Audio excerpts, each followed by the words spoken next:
بسم اللہ الرحمن الرحیم، السلام علیکم۔ کیپٹل ٹاک میں خوش آمدید۔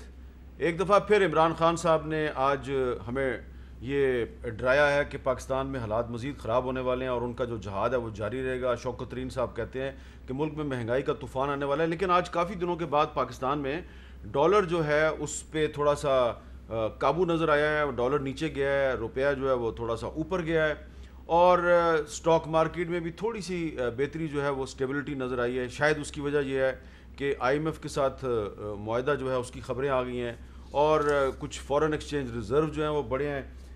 وزیر اعظم شہباز شریف صاحب جو ہیں انہوں نے اوورسیز پاکستانیز کا شکریہ ادا کیا ہے۔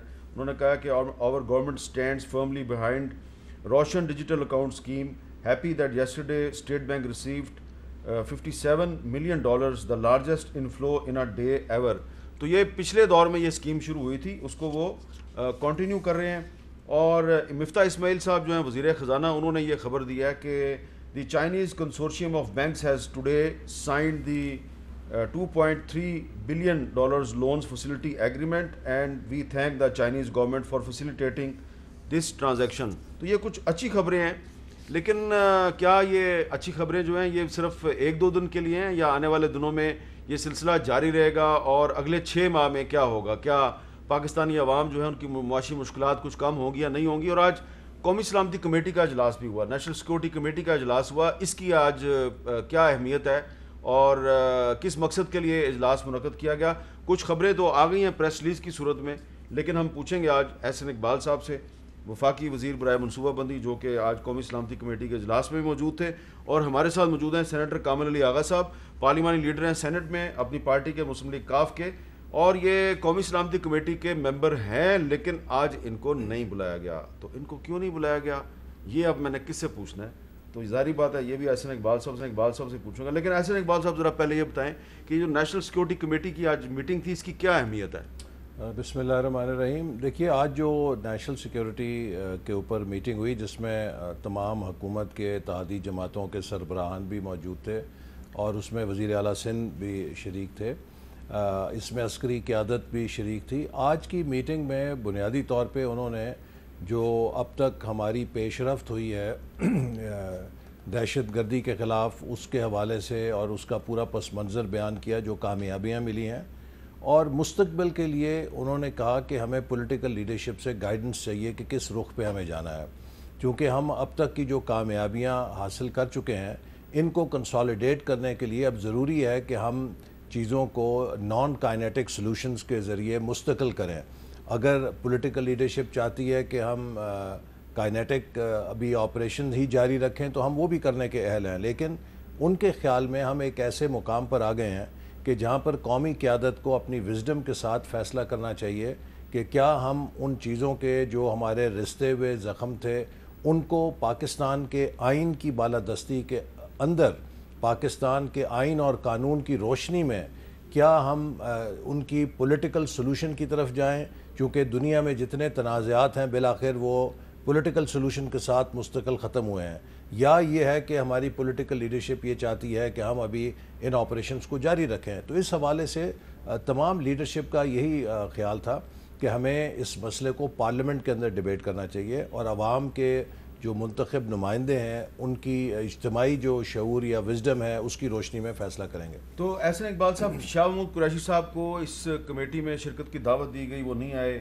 شیخ رشید صاحب کو شرکت کی دعوت دی گئی، وہ نہیں آئے۔ لیکن یہ کامل علی آغا صاحب بھی اپوزیشن میں ہی ہیں، یہ ممبر بھی ہیں کمیٹی کے، ان کو کیوں نہیں بلایا گیا؟ میں نہیں سمجھتا کہ کوئی وجہ ایسی ہونی چاہیے کہ انہیں نہ بلایا جائے۔ ہو سکتا ہے کہ کوئی مس کمیونیکیشن ہوئی ہو۔ اگر شیخ رشید صاحب، شاہ محمود قریشی صاحب کو دعوت دی گئی تھی تو کامل علی آغا صاحب کو نہ بلانے کی تو کوئی وجہ سمجھ نہیں آتی۔ کوئی اس میں ہو سکتا ہے مس کمیونیکیشن ہو۔ ہم نے تو بڑے کھلے دل کے ساتھ، دیکھیے ہماری جو حکومت ہے، ہم ایک نیشنل یونٹی گورنمنٹ ہے، اور ہم سمجھتے ہیں کہ آج پاکستان کے جو مسائل ہیں اس کے لیے ہمیں کولیبریٹو ایفرٹ کی ضرورت ہے، اور ہم حکومت کے اندر بھی ایک بہت ڈائیورس کہیں ایسا تو گروپ نہیں ہے۔ کہ آپ نے ان کو بلایا جن کے بارے میں پتا تھا کہ انہوں نے انکار کر دینا، جس کے بارے میں شک تھا کہ یہ آ جائے گا، اس کو نہیں بلایا؟ نہیں ایسی کوئی بات نہیں۔ کامل علی آغا صاحب، یہ میں نے جو سوال کیا ہے یہ مناسب ہے یا نامناسب سوال ہے؟ نہیں، ایک لحاظ سے تو بڑا مناسب ہے، کیونکہ آپ نے جو بات کی ہے اس میں کوئی شبہ نہیں، میں نیشنل سیکورٹی کی کمیٹی کی میٹنگ میں ضرور جاتا،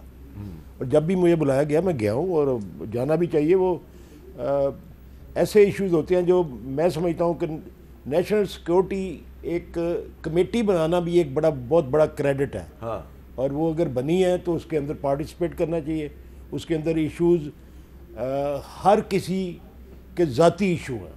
میں سمجھتا ہوں ہر پاکستانی محب وطن شہری جو ہے اس کو وہ کنسرن ہے اس کمیٹی کے اندر جو ایشوز آتے ہیں۔ اور پہلے یہ اچھی روایت قائم ہوئی ہے کہ پوری جو سیکورٹی کے سربراہ ہیں وہ خود آتے ہیں، آ کے وہ آگاہی دیتے ہیں جی ان معاملات کی جو پہلے کبھی اچھا، جو پچھلا اجلاس تھا اس میں تو تھے پارلیمنٹ کو کبھی اس قابل نہیں سمجھا گیا۔ پچھلے اجلاس میں تو تھے آپ؟ جی میں تھا، دو اجلاسوں میں تھا۔ پچھلے جو اجلاس تھا اس میں بھی بتایا گیا تھا، یہ جو کالعدم ٹی ٹی پی کے ساتھ جو مذاکرات ہو رہے ہیں اس کے بارے میں بتایا گیا تھا، اور کہا گیا تھا کہ بہت جلد اچھی خبر ملے گی۔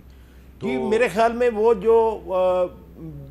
جو اس کمیٹی کے اندر جو بریفنگ تھی جو میں نے اسیس کیا وہ یہ تھا کہ معاملات جو ہیں وہ اب امپلیمنٹیشن کی طرف جائیں گے، اور کیسے جائیں گے اس کے لیے اگلی میٹنگ میں اعتماد میں لیا جائے گا۔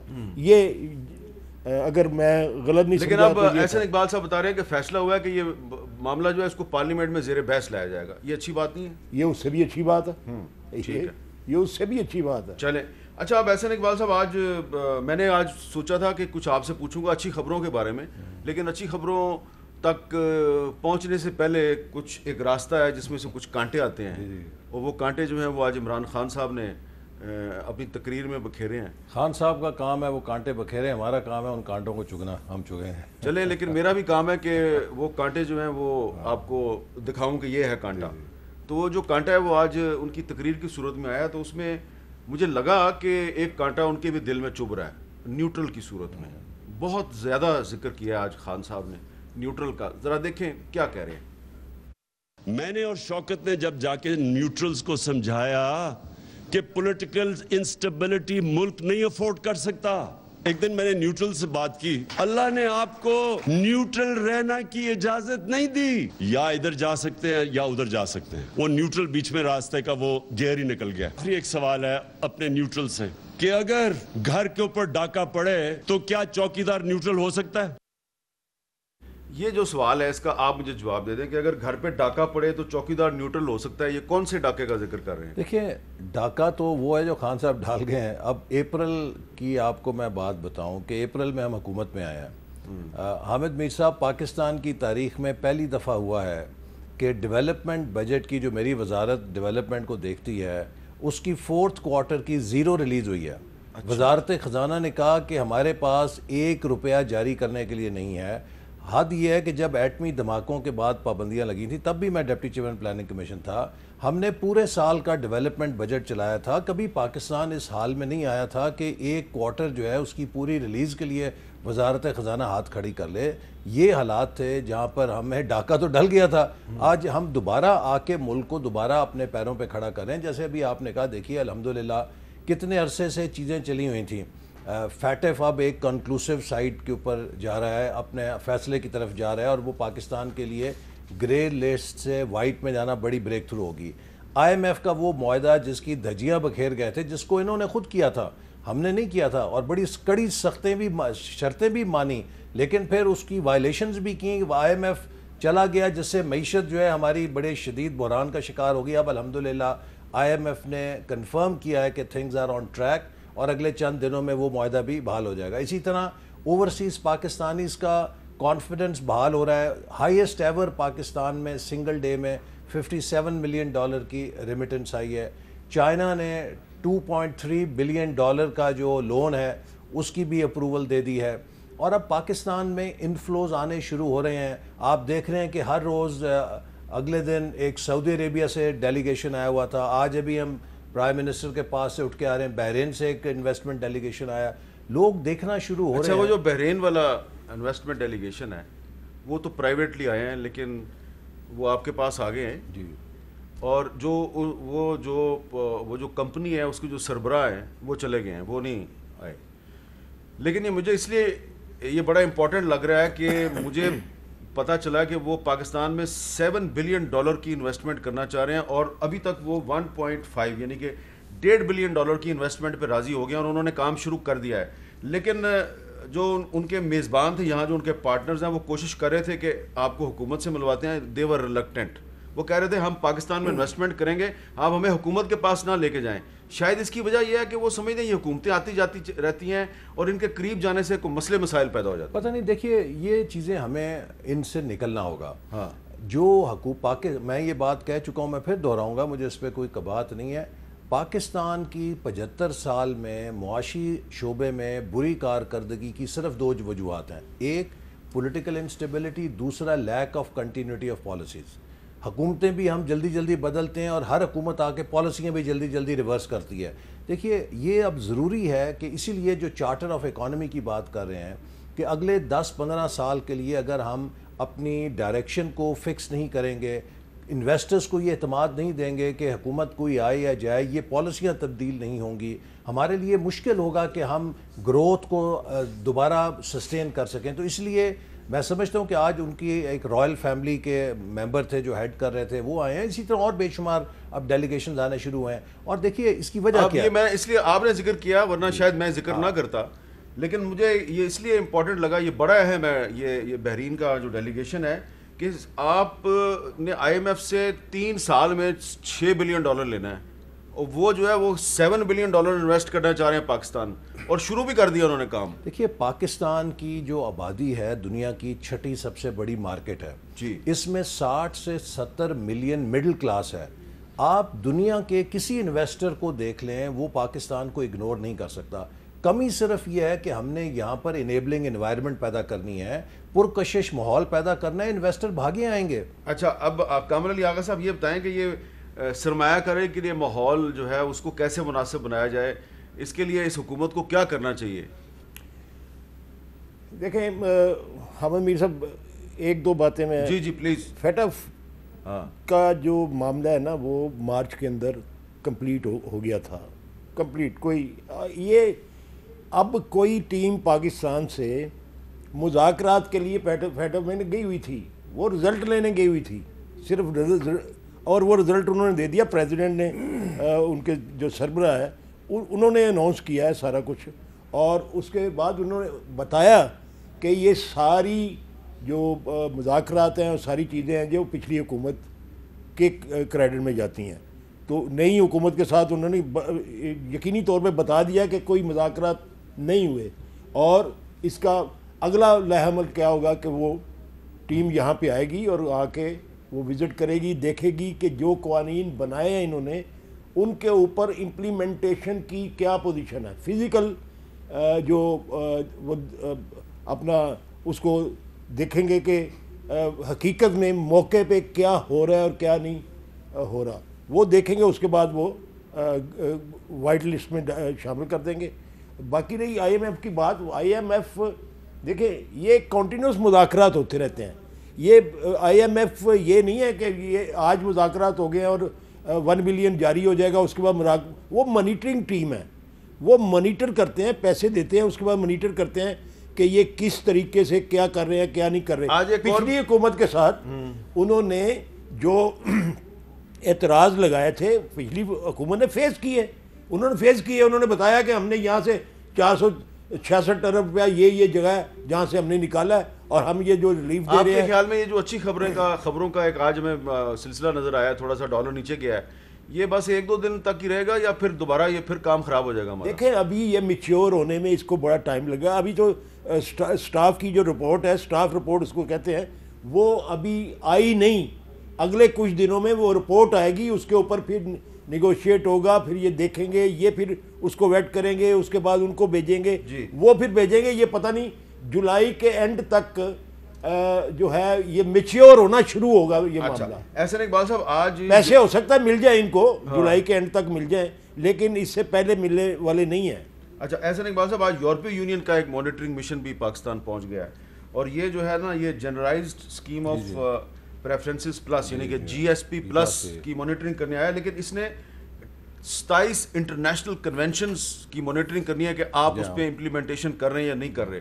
تو تو اس کے بعد یہ فیصلہ کریں گے کہ آپ کا جو جی ایس پی پلس کا سٹیٹس ہے برقرار رکھنا یا نہیں رکھنا, اور آپ کی 60% ایکسپورٹ جو ہے وہ یورپین کنٹریز کو جاتی ہے. تو آپ کو کیا لگ رہا ہے کیا دیکھیں یہ بھی ایک بہت امپورٹنٹ پاکستان کے لیے ڈیولپمنٹ ہے. پاکستان کو 2013-14 میں 10 سال کے لیے جی ایس پی پلس کی سہولت حاصل ہوئی تھی جو اب ایکسپائر ہو رہی ہے, اور اب 2024 سے 2034 کے لیے ہم نے اس کو دوبارہ کوالیفائی کرنا ہے. اور ان کے جیسے آپ نے کہا یہ کنونشنز ہیں جس کے اندر گورننس آپ کی کیسی ہے, آپ کے ہیومن رائٹس کیسے ہیں, پریس فریڈم کیسی ہے, چائلڈ لیبر, یہ ساری چیزیں جو جن کے اوپر ان کے کنونشنز ہیں وہ دیکھتے ہیں کہ آپ کا ٹریک ریکارڈ کیسا ہے. اور یہ بھی بدقسمتی سے پچھلے چند سالوں میں جو حکومت تھی اس کے دوران جو پریس فریڈم ہے اس پہ آپ جانتے ہیں کہ کیا قدغنیں لگیں, اس کی خبریں باہر جاتی تھیں اور یہی تمام لوگ وہاں پر پاکستان کو ایک کنسرن بھی بھیجتے تھے, اور اسی طرح جو سیاسی آزادیاں ہیں ان کے حوالے سے کنسرن ہوتی تھی. اب الحمدللہ چونکہ کافی حالات چینج ہو گئے ہیں, ہم کسی قسم کی کارروائی نہیں کر رہے انتقامی مخالفین کے خلاف, میڈیا کے خلاف کوئی انتقامی کارروائی نہیں کر رہے, اور ہمیں امید ہے کہ اب یہ جو اسیسمنٹ ہوگی اس میں ہم انہیں بتا سکیں گے کہ Pakistan basic fundamental human rights, press freedom اور جو ان کے کنونشنز ہیں اس کے مطابق اپنی اس کی کارکردگی بہتر ہو رہی ہے. اور ہم خود کمٹ کرتے ہیں, یہ ہمارا آئین ان فنڈامنٹل رائٹس کو خود گارنٹی کرتا ہے. تو ہم انشاءاللہ پازیٹیولی انگیجڈ ہیں یورپین یونین سے, اور امید کرتے ہیں کہ اگلے 10 سال کے لیے پاکستان کو یہ سہولت حاصل ہوگی جس سے ہماری ایکسپورٹس آگے چلیں گی. دیکھیے یہی بات پھر میں کہوں گا محترم کامل علی آغا صاحب سے کہ ہمیں پولرائزیشن سے نکلنا ہے. اگر ان کی حکومت میں کوئی اچھا کام ہوا تھا ہم اسے جاری رکھیں گے, ہم اس کو برا برائے برا کہنے کے لیے برا نہیں کہیں گے. ان کی حکومت کے کسی منصوبے کا ہم وہ حشر نہیں کریں گے جو ان کی حکومت نے ناروال سپورٹ سٹی کے ساتھ کیا تھا, جو انہوں نے اسلام آباد میٹرو بس کے ساتھ کیا تھا. اچھا, اور اسی لیے جو ڈیولپمنٹ بجٹ ہم نے اس سال بنایا ہے, آپ حامد میر صاحب حیران ہوں گے, تقریباً 80% ہم نے وہ منصوبے جو پچھلے جاری تھے پچھلے دور کے ان کو مکمل کرنے کے لیے فنڈ جاری کیے. اچھا, آپ نے پولرائزیشن کا ذکر کیا. کامل علی آغا صاحب, پولرائزیشن کیسے ختم ہوگی جب آج عمران خان صاحب جو ہیں انہوں نے بڑی اہم بات کر دی ہے کہ انہوں نے بتانے کی کوشش کی ہے کہ مجھے کیوں نکالا. اللہ کے سامنے میں حاضر ہو کے یہ بات کرتا ہوں, میں نے کبھی نہیں سوچا تھا کہ نومبر میں کس کو آرمی چیف بنانا ہے. وہ سمپلی یہ ہے کہ یہ ایشو تھا ہی نہیں. میرے ذہن میں تو یہ تھا کہ جب ٹائم آئے گا میرٹ کے اوپر جو سب سے بہتر ہوگا اس کو میں بنا دوں گا. یہ کیوں نواز شریف کو پرابلم تھا آرمی چیف کا؟ کیونکہ نواز شریف کے چوری کا پیسہ اس کا اتنا زیادہ تھا کہ وہ چاہتا تھا فوج کو کنٹرول کرنا. اب یہ آغا صاحب یہ بار بار کیوں فوج کے کا ذکر ہم کرتے ہیں, فوج کو سیاست میں لا رہے ہیں کہ اب اگر عمران خان صاحب یہ کہنا چاہ رہے ہیں کہ مجھے اگر نکالا گیا ہے تحریک اعتماد اعتماد کے شاید اس لیے نکالا گیا ہے کہ میں نومبر میں کوئی ایسا آرمی چیف لا رہا تھا جو شاید اپوزیشن کو پسند نہیں تھا. یہ آپ کا کیا خیال ہے, ایسی بات کرنی چاہیے؟ دیکھیں یہ وہ چونکہ وزیر اعظم تھے ان کے ذہن میں یہ بات, یہ زیر بحث بھی بڑی رہی ہے یہ بات کہ, اور اس وقت بھی کویشچن ہوتے رہے ہیں, آرمی چیف سے بھی ہوتے رہے ہیں, ان سے بھی ہوتے رہے ہیں, تو ہو سکتا ہے ان کا کوئی تاثر بنا ہوگا. لیکن میرا خیال ہے کہ اس قسم کی اپوائنٹمنٹ زیر بحث نہیں لانی چاہیے, اور یہ کوئی ہمارے ملکی مفاد میں نہیں ہے, نیشنل انٹرسٹ میں نہیں ہے, اور نیشنل سیکیورٹی کے جو معاملات ہیں اس کے اندر ہر کسی کو محتاط ہونا. یہ مجھے ایک بات کی بڑی امید لگی ہے کہ یہ حکومت جو ہے اس سے جو تاثر مل رہا تھا وہ یہ تھا کہ ہیلتھ کارڈ بھی بند ہو رہا ہے, احساس پروگرام بھی بند ہو رہا ہے, راشن پروگرام بھی بند ہو رہا ہے. غریب کو جو وہ آپ کو پتہ ہے کہ وہ راشن مل جاتا تھا اپنا مختلف پوائنٹ سے, تو یہ وہ چیزیں ہیں جو غریب کی فلاح کی چیزیں ہیں. میرے خیال میں مجھے امید ہوئی ہے کہ وہ بند نہیں ہوں گے. وہ بند کرنا کوئی اچھی بات نہیں کسی صورت میں بھی, چاہے مشکل بھی ہو. بہت سارے فیصلے اپنا حکومت کے فرائض میں شامل ہے کہ وہ عام آدمی اور غریب آدمی کی فلاح کے کام جو ہیں ان کو مزید آگے بڑھائیں, کم نہ کریں. وزیر منصوبہ بندی صاحب سے پوچھنا لیں بریک پہ جانے سے پہلے کہ آپ یہ جو ذکر کیا ہے انہوں نے جن منصوبوں کا کہ بند کرنے کا منصوبہ, دیکھیں جو احساس کا پروگرام تھا وہ کچھ نہیں تھا سوائے اس کے کہ بیسٹ کا پروگرام جو پہلے سے چل رہا تھا ہم نے اس کے اندر مزید اضافہ کر دیا ہے, اس کو بند نہیں کر رہے.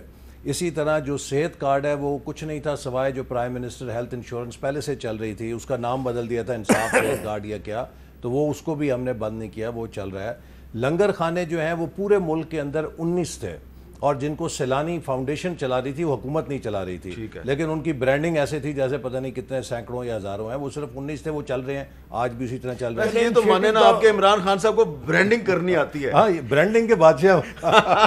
یہ ایک چیز تو مان گئے جی حسن اقبال صاحب. ایک وقفہ لیتے ہیں اور وقفے کے بعد ایک اور بڑا اہم معاملہ ہے کہ عمران خان صاحب کہتے ہیں میں نے کبھی سوچا بھی نہیں تھا کہ شہباز شریف اس ملک کا وزیر اعظم بن جائے گا. وقفے کے بعد ملتے ہیں اور اس پہ بات کرتے ہیں کہ انہوں نے کیوں نہیں ایسا سوچا تھا.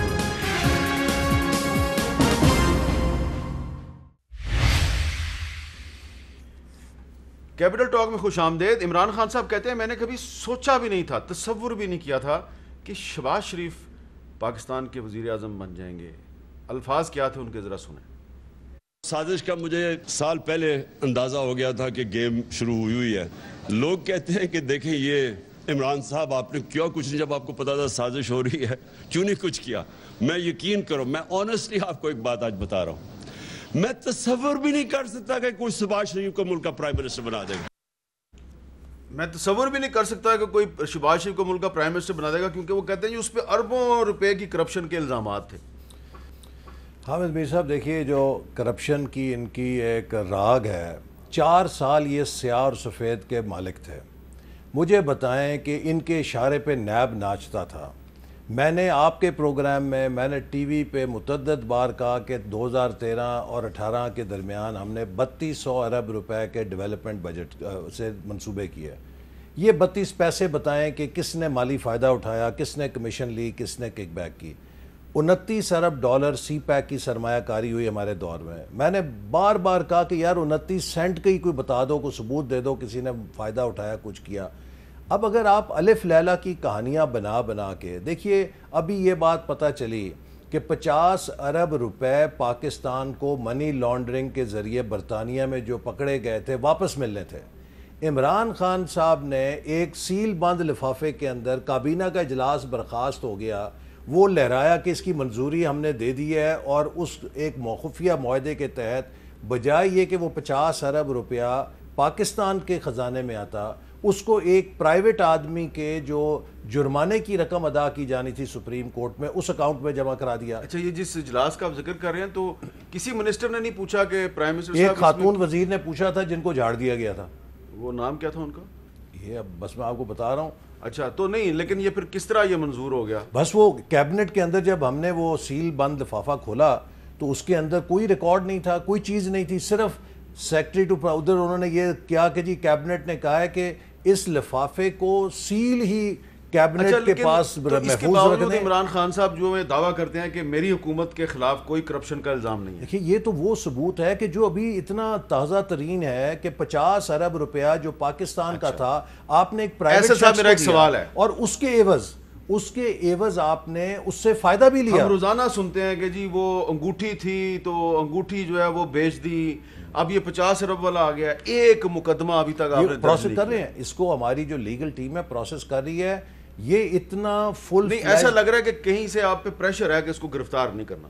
نہیں, دیکھیے ہم کسی کو یہ تاثر نہیں دینا چاہتے کہ ہم انتقامی طور پہ کارروائی کر رہے ہیں. نہیں, آپ نے گرفتار کر لیا اور ثابت نہ کر سکے تو یہ تو آپ کے گلے پڑ جائے گا, اس لیے آپ گرفتار نہیں کر رہے. جب ہم اس کا پورا لیگل تقاضا پورا کریں گے پھر اس پہ کارروائی کریں گے. لیکن دوسری بات دیکھیے, آج پاکستان کو کرپشن کے اوپر وہ شخص درس دے رہا ہے کہ جس کے 3 سالوں میں پاکستان ٹرانسپیرنسی انٹرنیشنل کی کرپشن انڈیکس میں پست ترین ہو گیا. ہائیسٹ ایور ڈراپ ان پاکستان جو ریٹنگز تھیں اس کا ہوا ٹرانسپیرنسی کے اوپر. جس شخص کے حکومت میں مافیاز کو کھلی چھٹی تھی کہ وہ عمران خان کو چندہ دیں, اس کے بعد دونوں ہاتھوں سے لوگوں کو لوٹیں, کوئی پوچھنے والا نہیں تھا. نہیں, یہ آئیں گی. ہم دیکھیے, ہم اس طرح نہیں چلیں گے کہ پہلے بندہ پکڑو پھر اس کے بعد مقدمہ بناؤ. انشاءاللہ یہ انویسٹیگیشن جب مکمل ہوں گی, اس کا ثبوت اور چلان مکمل ہوں گے, جو ملوث ہوگا ضرور کارروائی ہوگی. کامل علی آغا صاحب, یہ آپ کو لگتا ہے کہ یہ کوئی عمران خان کے خلاف کوئی ثبوت آئے گا, 50 ارب والا, کوئی انگوٹھی والا, کوئی اور کوئی آئے گا ثبوت؟ یہ ایک انگوٹھی کے خلاف کیس کریں گے, کوئی 350 انگوٹھیاں نکلیں گی, اور اپنا توشاہانہ ایک اتنا وسیع توشہ خانہ یا ٹوچا خانہ؟ میں تو توشہ خانہ نہیں کہوں گا. ٹھیک ہے. یہ اتنا بڑا چیپٹر ہے. میں تو کہتا ہوں یہ کھلے, اور اگر عمران خان کے خلاف کیس بنتا ہے تو ایک وزیر اعظم کے خلاف, پچھلے سابقہ وزرائے اعظم کے خلاف 74 کیسز بنیں گے. 74 جمع 350. یہ اتنا لمبا کیا نام ہے پنڈورا باکس ہے. ان کو اتنی انگوٹھیاں اور ملتی اور سب کو ملتی رہی ہیں, سب کھاتے رہے ہیں. یہ عمران خان کے خلاف کچھ بھی نہیں نکل رہا, اس لیے یہ وہ توشہ خانہ ایک بنا دیا ہے کہ یہ بیچ دیا فلان. اور جس کو مل گیا, جس کا تھا, اس نے ادائیگی کر کے اس کو لے لیا. وہ گھر لے جائے, بیچ دے, کھا جائے, وہ بیٹے کو دے دے, بھائی کو دے دے, وہ اس کی چیز ہے. جب اس کو مل گیا, اس نے جو ادائیگی کر دی, جو ایک طریقہ کار وضع شدہ ہے, اس کے مطابق اس نے اس کو لے لیا. اس کے بعد وہ کیا کرتا ہے, اور پچھلوں نے کیا کیا. پچھلے ایسے کیسز ہیں کہ توشہ خانہ میں جمع ہی نہیں کرایا اور وصول کیا, اور وصول کرنے کے بعد گھر لے گئے. اچھا جی, اس کی ادائیگی بھی نہیں کی. آپ کو کیسے پتا چلا؟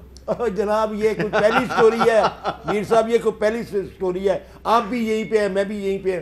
بات یہ ہے کہ یہ کلیم بڑا, میں اس بات سے اتفاق نہیں کرتا. یہ 50 ارب والی جو کہانی سنا رہے ہیں, یہ کیس بنائے, اگر کوئی ہے تو بنائے نا. مونس کے خلاف بنا دیے نا, جو تھا ہی نہیں.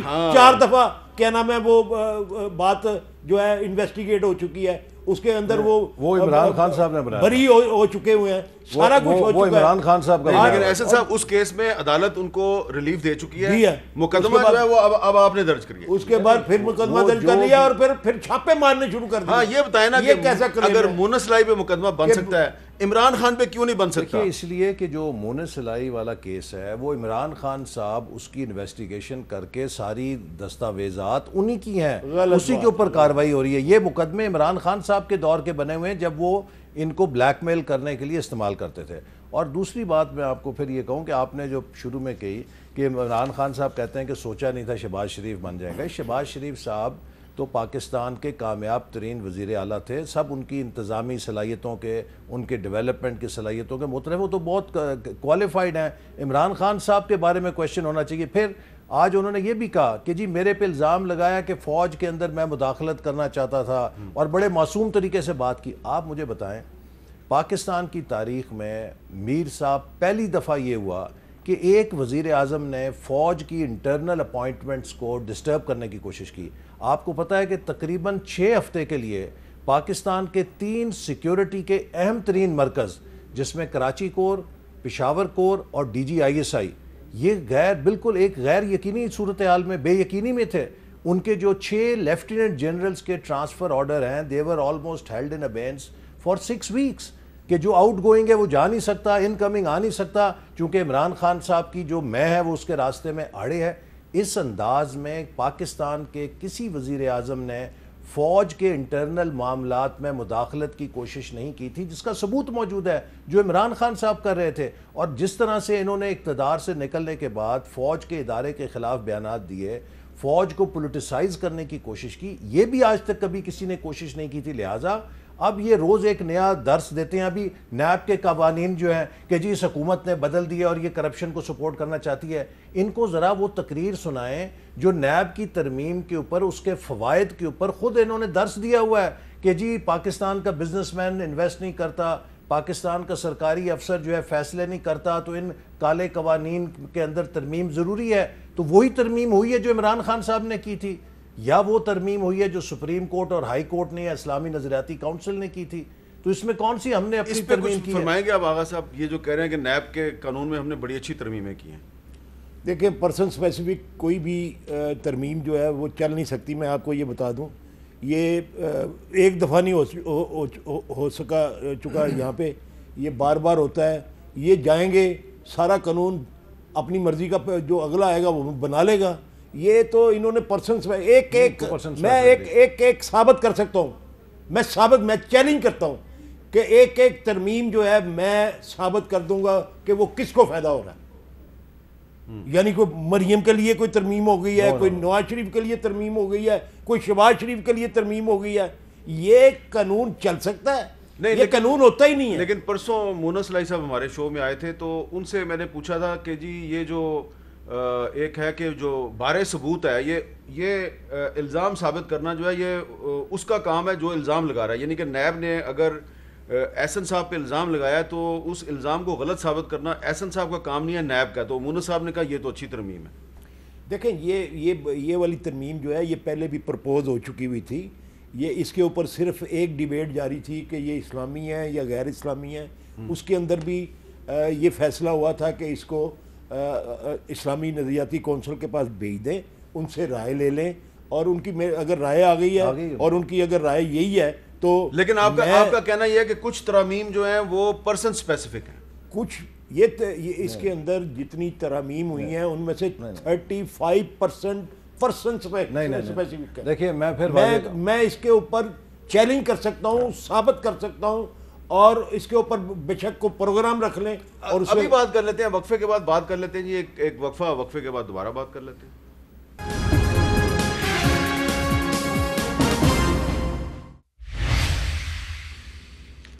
کیپٹل ٹاک میں خوش آمدید. وقفے سے پہلے ہم بات کر رہے تھے کہ جو نیب کے قانون میں جو تبدیلیاں ہوئی ہیں تو اس سے کس کو فائدہ ہوگا, کیا یہ پرسن اسپیسیفک امینڈمنٹس ہیں؟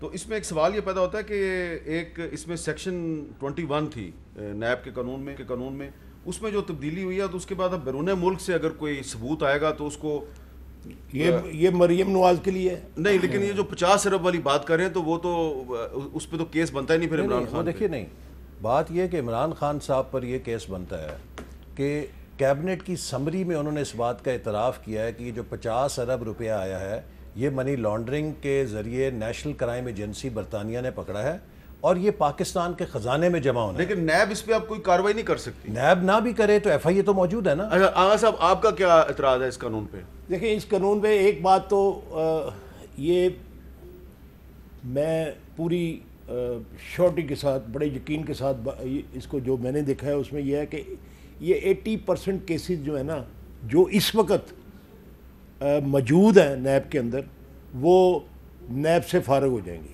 اچھا 80% کیسز, اور یہ تقریباً 1100 سے یا 1200 ارب روپے کے کیسز جو ہیں ان میں سے 1000 ارب روپے کے کیسز بنتے ہیں 80% جو فارغ ہو گئے اس قانون کے پاس ہونے کے بعد. دیکھیں اس میں یہ 21 جو ہے یہ جو ایویڈنس فوراً تھے آنی ہوتی ہے اس کو یہ اس میں ریلیونٹ نہیں رہے گی, اس کا کوئی ایکسیپٹیبل نہیں ہوگی. تو یہ فائدہ کس کو ہوگا؟ مریم نواز شریف صاحبہ کو. اور دوسرا تو عمران خان کو بھی تو ہو گیا نا, یہ 50 ارب والا جو ہے وہ ان پہ کیس ہی نہیں بنے گا. اور ان کو پتہ ہے کہ اس کے عمران کے خلاف کیس نہیں بنتا, اس کی ان کے پاس کوئی جواز نہیں ہے نا, وہ جواز کوئی نہیں ہے. وہ پیسے یا تو اس نے اپنی ذات کے لیے کسی جگہ پہ استعمال کیا. ایک میں آگے تھوڑے میری بات ایک منٹ 2-4 آپ پھر بات کر لیں. میں آپ بتا دوں کہ امینڈمنٹس کیا ہوئی ہیں. پہلی امینڈمنٹ اس میں یہ ہوئی ہے کہ جو عمران خان صاحب نے خود کی تھی کہ جو کابینہ کے یا جو آئینی ادارے ہیں ان کے فیصلوں پر نیب کارروائی نہیں کر سکے گا. یہ امینڈمنٹ عمران خان صاحب کے اپنے آرڈیننس کے اندر موجود ہے اور اس کے فضائل پہ وہ پورا لیکچر دے چکے ہیں, اس کو رکھا گیا.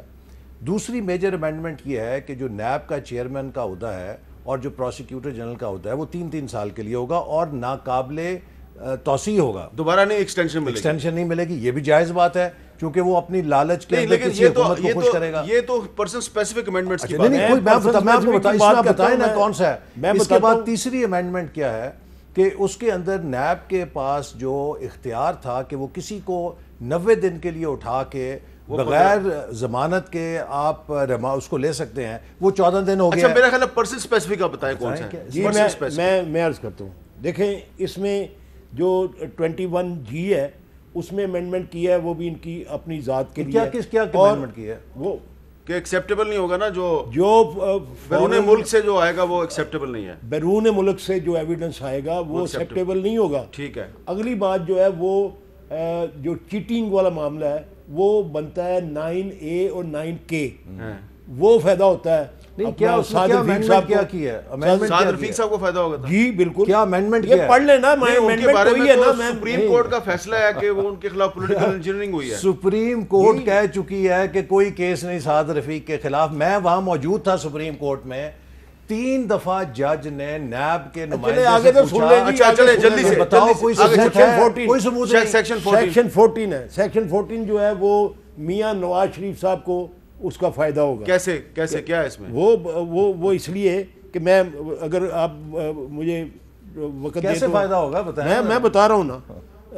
Accuse to explain money trail for purchase of asset annulled cases should not be acceptable. آپ نے اینک نہیں لگائی ہوئی اس لیے مشکل ہے. میری تھوڑی مشکل ہو رہی ہے. تو یہ میاں نواز شریف صاحب کو اس کا ڈائریکٹ اس کا چلیں یہ پھر یہ پی ٹی آئی جا رہی ہے کورٹ میں, وہاں فیصلہ ہو جائے گا. اور آگے سارے بہت سارے سیکشن ہیں. سیکشن 5 میں امینڈمنٹ ہے اور اس کے دو کلوزز میں. تو اچھی بات نہیں ہے احسن صاحب, یہ معاملہ اگر سپریم کورٹ میں جائے گا تو دودھ کا دودھ اور پانی کا پانی ہو جائے گا. کہتے ہیں کہ بڑے شوق سے جائیں. ہمارے خیال میں ہم نے جتنی ترامیم کی ہیں اور اپروور جو ہے جو پروٹیکشن سپریم کورٹ کے ہائی کورٹس کے فیصلے ہیں, اسلامی نظریاتی کونسل کی فائنڈنگز یا سفارشات ہیں, ان کے مطابق اس قانون کو پاکستان کے آئین اور قانون سے الائن کیا ہے. اگر اس کے اندر کوئی ایسی خلاف سارے اپروور اور جو گواہان ہیں ان کی پروٹیکشن کا جو ایک نیب کے پاس اختیار تھا کہ ان کو اسپیشل کسٹڈی میں رکھ سکتے ہیں, وہ انہوں نے نکال ہی دیا. یعنی وہ کوئی پروٹیکشن نہیں دی جا سکتی. سیاہ سفید کے مالک تھے, نیب اشاروں پہ ناچتا تھا. وہ اس لیے کہ پہلے آپ دیکھیں پہلے ان کو مروانے پڑتے تھے, پہلے ان کو مروانے پڑتے تھے گواہان اپروور یہ وہ. اب ان کو کوئی ضرورت نہیں پڑے گی, وہ اپنی پروٹیکشن. اچھا بہت بہت شکریہ آپ کا. لیکن میں چلتے صرف یہ, عمران خان صاحب جب وزیر اعظم تھے تو یہ حقیقت آپ اس سے انکار نہیں کر سکتے کہ شہباز شریف صاحب کو 2 دفعہ گرفتار کیا گیا. تو اب اگر اللہ نے دوبارہ موقع دیا عمران خان صاحب کو تو ہو سکتا ہے دوبارہ آپ شہباز شریف صاحب کو گرفتار کرا دیں, لیکن گرفتار کر کے پھر اس پہ الزام کو ثابت کرنا بھی جو ہے وہ آپ ہی کی ذمہ داری ہوگی. مجھے دیجیے اجازت, اللہ حافظ.